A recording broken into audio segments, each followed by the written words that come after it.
یہ کہتے ہوئے سنائی دیتے ہیں کہ بس قرآن ہی کافی ہے، حدیثیں تو بہت بعد میں لکھی گئیں، پتہ نہیں ٹھیک بھی ہیں یا نہیں، صحیح بھی ہیں یا نہیں۔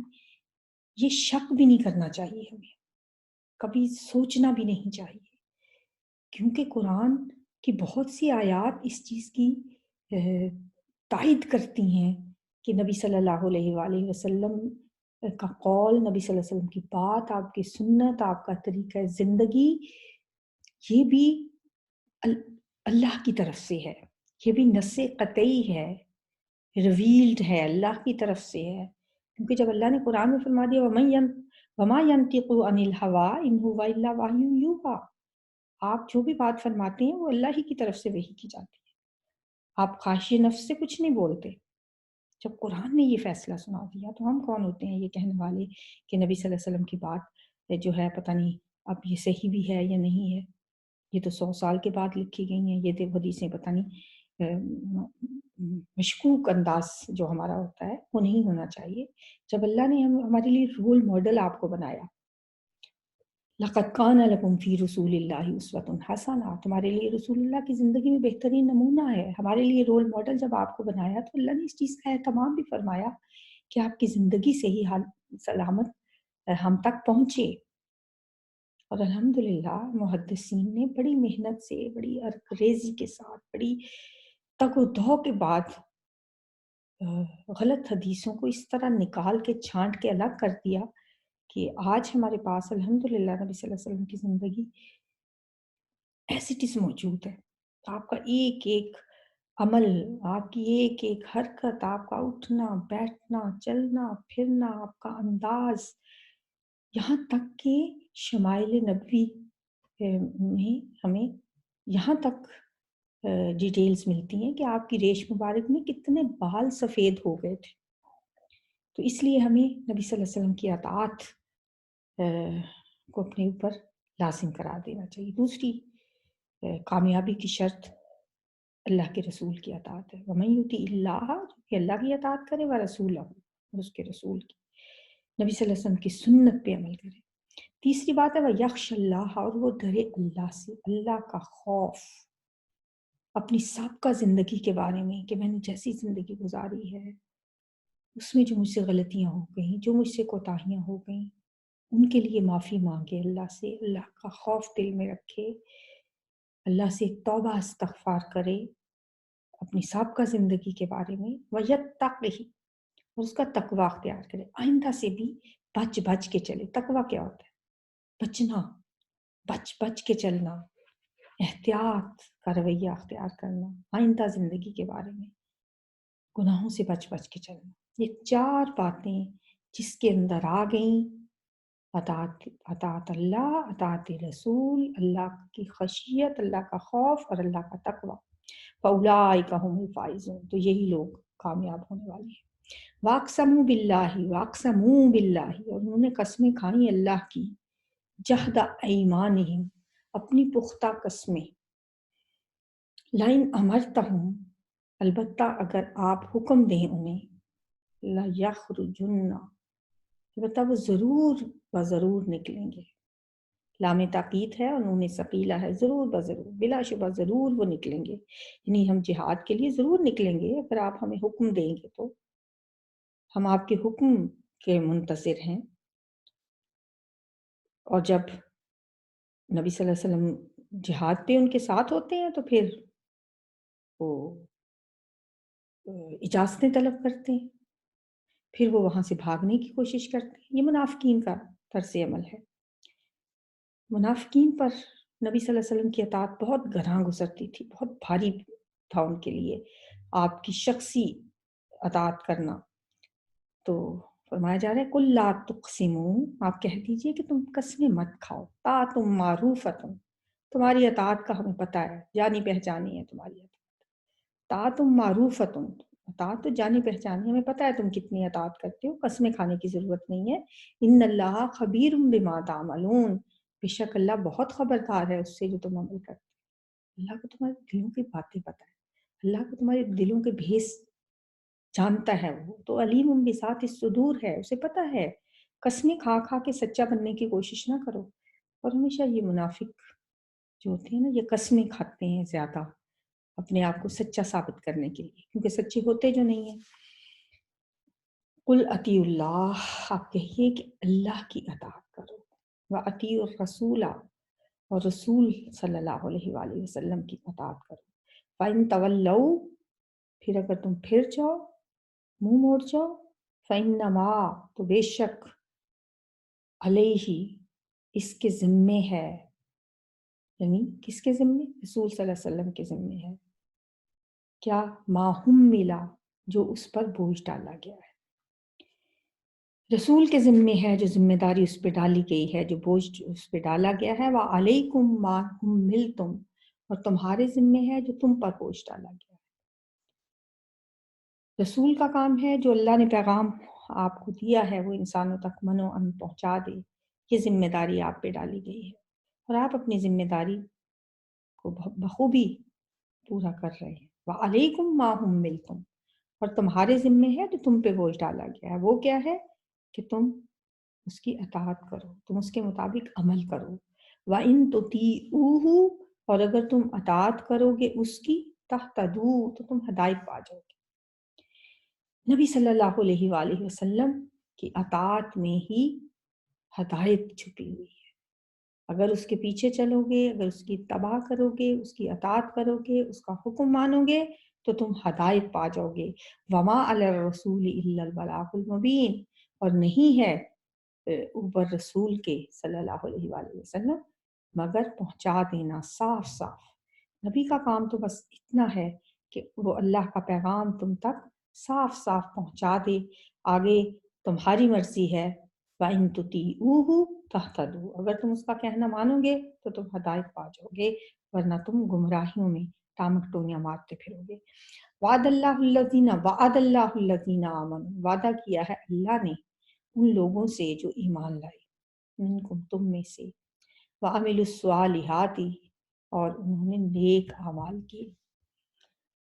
مومنوں سے جو مومن ایمان لا کے عمل صالح بھی کرتے ہیں، نیک اعمال بھی کرتے ہیں، وہ صرف ماننے کی حد تک نہیں بلکہ عمل کی حد تک بھی، عمل کے معاملے میں بھی وہ مومن ہیں، تو ایسے لوگوں سے اللہ تعالیٰ نے کیا وعدہ کیا ہے؟ لَيَسْتَخْلِفَنَّهُمْ فِي الْأَرْضِ، بلا شبہ ضرور وہ جانشین بنائے گا ان کو، خلیفہ بنائے گا ان کو، لام تاکید اور نون ثقیلہ، ضرور و ضرور انہیں خلیفہ بنائے گا زمین میں۔ کَمَا اسْتَخْلَفَ الَّذِينَ مِن قَبْلِهِمْ، جیسا کہ اس نے جانشین بنایا ان لوگوں کو، من قبلہم، جو ان سے پہلے تھے۔ وَلَا يُمَكِّنَنَّ لَهُمْ، اور یہاں پھر وہی لام تاکید اور نون ثقیلہ ڈبل تاکید کے ساتھ، ضرور و ضرور وہ مضبوط کرے گا، تمکن عطا کرے گا، لہم، ان کے لیے، دینہم الذی، ان کے دین کو مضبوط کرے گا ان کے لیے، ان کے دین کو، الذی، وہ جو، ارتضا، اس نے پسند کیا، لہم، ان کے لیے، وہ جو دین اس نے ان کے لیے پسند کیا ہے اسے ان کے لیے ضرور بضرور وہ مضبوط کرے گا۔ وَلَا يُبَدِّلَنَّهُمْ، اور البتہ ضرور بضرور وہ بدل کر دے گا انہیں، من بعد خوفہم، ان کے خوف کے بعد، امنا، امن۔ کتنی بڑی خوشخبری ہے کہ اللہ تعالیٰ مومنوں سے وعدہ کر رہا ہے کہ وہ بلا شبہ ضرور انہیں جانشین بنائے گا زمین میں، جیسا کہ اس نے پچھلے لوگوں کو، ان لوگوں کو جو ان سے پہلے تھے، خلیفہ بنایا۔ ہمیشہ یہ رہا ہے کہ جب بھی جیسے حضرت نوح علیہ السلام نے دعا کی تھی نا، رب لا تذر علی الارض من الکافرین دیارا، اے اللہ کافروں کا ایک گھر بھی زمین پہ نہ چھوڑ، تو اللہ نے پوری روئے زمین سے کافروں کو صفحہ ہستی سے مٹا دیا، صرف مومن بچے، اور وہی مومن پھر ان کو اللہ نے زمین میں تمکن عطا فرمایا۔ پھر وہ بڑھتے رہے، پھلتے پھولتے رہے، اور ایک وقت ایسا آیا پھر ان کے اندر پھر شرک پھیل گیا اور لوگ اللہ کے دین سے دور ہوتے چلے گئے۔ پھر قوم عاد کو اللہ نے تباہ کیا، پھر وہی لوگ بچے جو مومن تھے، جو آمنوا وعملوا الصالحات پہ عمل کرنے والے تھے، انہیں ہی اللہ تعالیٰ نے زمین میں پھر تمکن دیا۔ پھر اسی طرح قوم عاد کے بعد قوم سمود، پھر قوم لوط بھی تباہ ہوئی، حضرت شعیب علیہ السلام کی قوم بھی تباہ ہوئی۔ تو اللہ تعالیٰ نے ہمیشہ مومنوں کو دنیا میں تمکن عطا فرمایا، جیسا کہ تم سے پہلے لوگوں کو، اور ضرور مضبوط کرے گا ان کے دین کو جو اس نے پسند کیا ہے ان کے لیے، اور ضرور اللہ بدل کر دے گا ان کے خوف کے بعد امن۔ نبی صلی اللہ علیہ وآلہ وسلم کی زندگی کا اور آپ کی بعثت کا مقصد ہی یہ تھا کہ پوری دنیا میں دین نافذ ہو جائے، اور یہ اللہ کا وعدہ ہے کہ دین پوری دنیا میں نافذ ہو کر رہے گا۔ مسلمانوں پہ اگر کبھی خوف کے بادل منڈلا رہے ہیں، کبھی ان کے پاس تنگی ہے، ترشی ہے، برے حالات ہیں، تو اللہ ضرور بدل کر دے گا انہیں، ان کے خوف کے بعد امن کی حالت ان پہ آئے گی۔ نبی صلی اللہ علیہ وآلہ وسلم نے ایک دفعہ فرمایا، حدیث نبوی ہے، آپ نے فرمایا کہ اللہ نے میرے لیے ساری زمین کو سکیڑ دیا، میں نے اس کے مشرق و مغرب دیکھے، اور میں نے یہ دیکھا کہ میری امت کی حکومت ان تمام علاقوں پر قائم ہوئی جو اللہ نے مجھے دکھائی۔ ایک اور حدیث میں آتا ہے کہ آپ نے فرمایا کہ کوئی گھر اور کوئی خیمہ اس روئے زمین پر نہیں بچے گا کہ اس میں اللہ کا دین داخل نہ ہو جائے، پوری دنیا میں اللہ کا دین نافذ ہو کر رہے گا۔ اور یہ اللہ کا وعدہ ہے، اس آیت میں بھی اللہ نے فرمایا ہے کہ مومنوں کو جب اپنے آپ کو وہ ٹھیک کر لیں، اپنا ایمان، اپنے عمل درست کر لیں، تو پھر اللہ کا وعدہ ہے کہ ضرور بضرور وہ انہیں دنیا میں انہیں جانشین بنائے گا، اور ضرور بضرور انہیں مضبوط کرے گا، اور ان کے دین کو مضبوط کرے گا، اور ان کے خوف کی حالت کو بدل کر ان کو امن کی حالت میں لے آئے گا۔ نبی صلی اللہ علیہ وسلم کی زندگی کا بھی یہی مقصد تھا، جیسے کہ قرآن میں آتا ہے هُوَ ارسل رسولہ بالہدی ودین الحق لیظہرہ علی الدین کلہ۔ تو آپ تو دنیا میں آئے ہی اس لیے ہیں کہ پوری دنیا میں دین نافذ کر دیں۔ اور ایک جگہ فرمایا وما ارسلناک الا رحمۃ للعالمین، ہم نے آپ کو تمام جہانوں کے لیے رحمت بنا کے بھیجا۔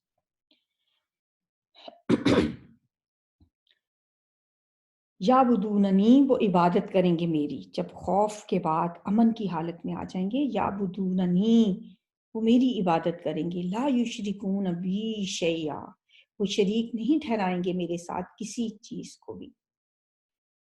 اور جب ایسا ہو جائے، ومن کفر بعد ذلک، اور جو کوئی کفر کرے گا اس کے بعد، فاولئک هم الفاسقون، تو وہی لوگ ہیں فاسق۔ وَأَقِیمُوا الصَّلَاةَ وَآتُوا الزَّکَاةَ، اور نماز قائم کرو اور زکوٰۃ ادا کرو، وَأَطِیعُوا الرَّسُولَ، اور اطاعت کرو رسول کی، لَعَلَّکُمْ تُرْحَمُونَ، تاکہ تم رحم کیے جاؤ۔ یعنی اللہ کی رحمت کے حقدار ہونے کے لیے نماز قائم کرو، زکوٰۃ ادا کرو، اور رسول کی اطاعت کرو۔ لا تحسبن الذین کفروا، آپ ہرگز گمان نہ کریں ان لوگوں کو، کفروا، جنہوں نے کفر کیا، معجزین، کہ وہ ہمیں عاجز کر دینے والے ہیں، فی الارض، زمین میں، ومأواہم النار، اور ان کا ٹھکانہ آگ ہے، وَلَبِئْسَ الْمَصِیرُ، اور البتہ بہت ہی برا ٹھکانہ ہے۔ ان کافروں کو آپ یہ نہ سمجھیں کہ یہ ہمیں عاجز کر دیں گے، ان کا ٹھکانہ تو، ان کا انجام تو جہنم ہے، جو کہ بہت ہی برا ٹھکانہ ہے۔ یا ایھا الذین آمنوا، ہے ایمان والو، لیستأذنکم الذین ملکت ایمانکم، چاہیے کہ اجازت طلب کریں تم میں سے وہ لوگ، ملکت ایمانکم، جن کے مالک بنے ہیں تمہارے دائیں ہاتھ، یعنی لونڈی اور غلام کے لیے۔ یہ پھر وہی احکامات دیے جا رہے ہیں، اس سے پہلے بھی معاشرتی مسائل کے متعلق کچھ احکام دیے گئے تھے کہ گھروں میں داخل ہوتے ہوئے اجازت لے لیا کرو، اور یہاں پہ پھر فرمایا جا رہا ہے کہ جو تمہارے لونڈی غلام ہیں ان کو چاہیے کہ وہ اجازت طلب کریں۔ اور کون اجازت طلب کریں؟ والذین لم یبلغوا الحلم، اور وہ جو نہیں پہنچے بلوغت کو، منکم تم میں سے، لونڈی غلام اور وہ بچے جو ابھی بلوغت کو تو نہیں پہنچے ہیں، 3 اوقات میں، ثلاث مرات، 3 اوقات ایسے ہیں دن رات میں سے جس وقت ان کو اجازت لے کے آپ کے پاس آنا چاہیے۔ پہلا وقت کون سا ہے؟ من قبل صلاۃ الفجر، فجر کی نماز سے پہلے۔ نمبر 2 وہینا، اور اس وقت تضعون، جب تم اتار رکھتے ہو ثیابکم، اپنے کپڑے، من الظہیرۃ، دوپہر کو۔ عموماً دوپہر کو انسان ریلیکس کرتا ہے، ریسٹ کرتا ہے، کیلولا کا ٹائم ہوتا ہے، تو انسان ہلکے کپڑے پہن کے اپنے کمروں میں پرائیویسی میں سونا چاہتا ہے، تو اس وقت بھی کسی کو آپ کی پرائیویسی میں انٹرفیئر نہیں کرنا چاہیے۔ ہاں اگر بہت ضروری کام ہو تو اجازت لے کے آنا چاہیے۔ تیسرا ومن بعد صلاۃ العشاء، اور عشاء کی نماز کے بعد۔ ثلاث عورات لکم، یہ تینوں پردے کے اوقات ہیں تمہارے لیے۔ دیکھیں اللہ تعالیٰ نے کتنی اہم اور ضروری ہدایات دی ہیں، چھوٹی چھوٹی باتیں جن کی طرف انسان کا شاید دھیان بھی نہ جائے، وہ باتیں بھی بڑی کھول کھول کے قرآن میں بیان کر دی گئی ہیں۔ میں ثلاث عورات لکم، یہ 3 خلوت کے اوقات ہیں، پرائیویسی کے وقت ہیں، یہ تینوں پردے کے اوقات ہیں تمہارے لیے۔ لیسا علیکم، نہیں ہے تم پر، ولا علیہم، اور نہ ان پر، جناح، کوئی گناہ، بعدہن، ان کے بعد، یعنی ان 3 اوقات کے بعد پھر کوئی گناہ نہیں ہے کہ وہ آپ کے کمروں میں آئیں جائیں چلیں پھریں، لیکن ان 3 اوقات میں وہ اجازت لے کے آنا چاہیے۔ طوافونا، کہ وہ چلتے پھرتے رہیں، طواف ہوتا ہے نا چکر لگانا، علیکم، تم پر، وہ تمہارے پاس آتے جاتے رہیں، کوئی گناہ نہیں ہے۔ بعضکم علی بعض، تمہارے بعض پر۔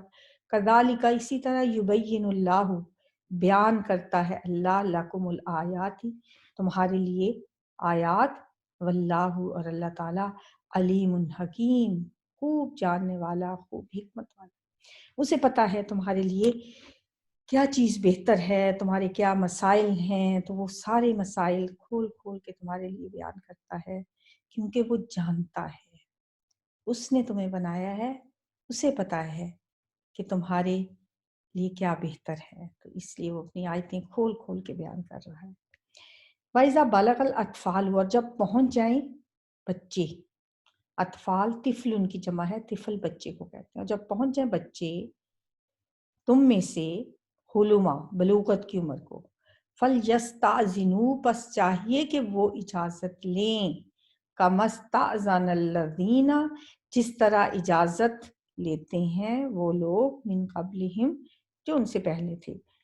کذالک، اسی طرح، یبین اللہ، بیان کرتا ہے اللہ تعالیٰ، لکم، تمہارے لیے، آیات ہی، اپنی آیات، واللہ علیم حکیم، اور اللہ تعالیٰ خوب علم والا اور بہت حکمت والا ہے۔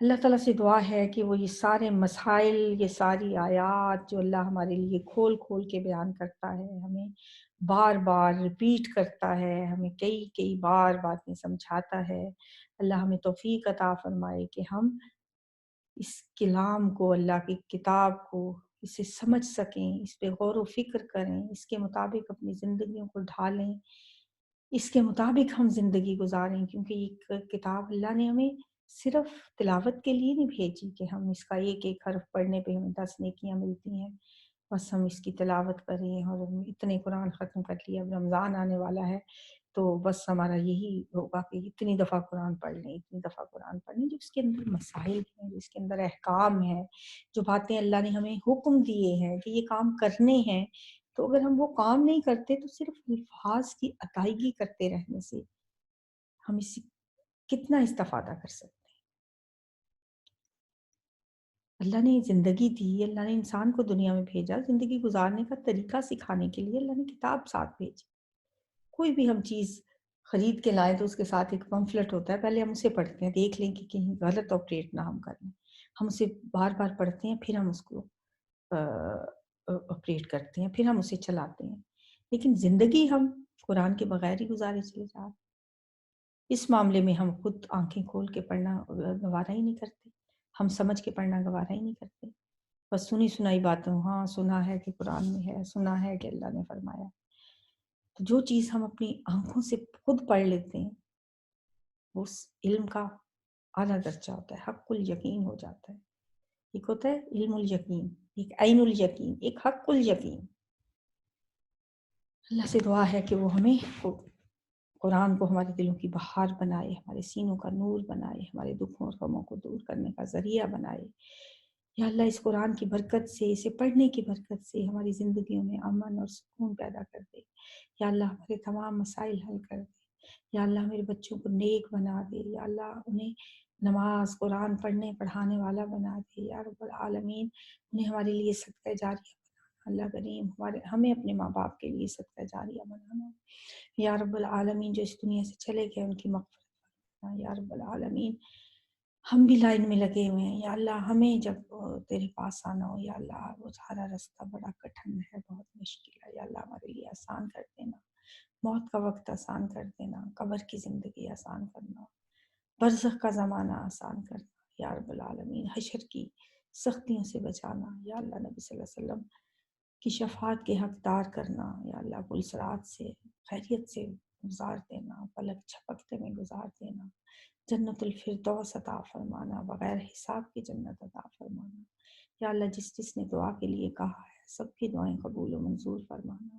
یا اللہ ہمارے جتنے اسٹوڈنٹس ہیں، جو طالب علم ہیں، پڑھنے والے ہیں، یا اللہ جو اس پڑھانے میں جو مددگار ہیں، جو اس کام کو چلانے میں میرے ہیلپرس ہیں، یا اللہ سب کی کو دین و دنیا کی بھلائیاں عطا فرما، ان سب کی دعائیں قبول فرما۔ یا اللہ ان کے لیے زندگی آسان بنا اور آخرت کی زندگی بھی آسان بنانا۔ ربنا تقبل منا انك انت السميع العليم وتب علينا انك انت التواب الرحيم وصلى الله تعالى على خير خلقه محمد وآله وصحبه اجمعین برحمتک یا ارحم الراحمین۔ الہی آمین یا رب العالمین۔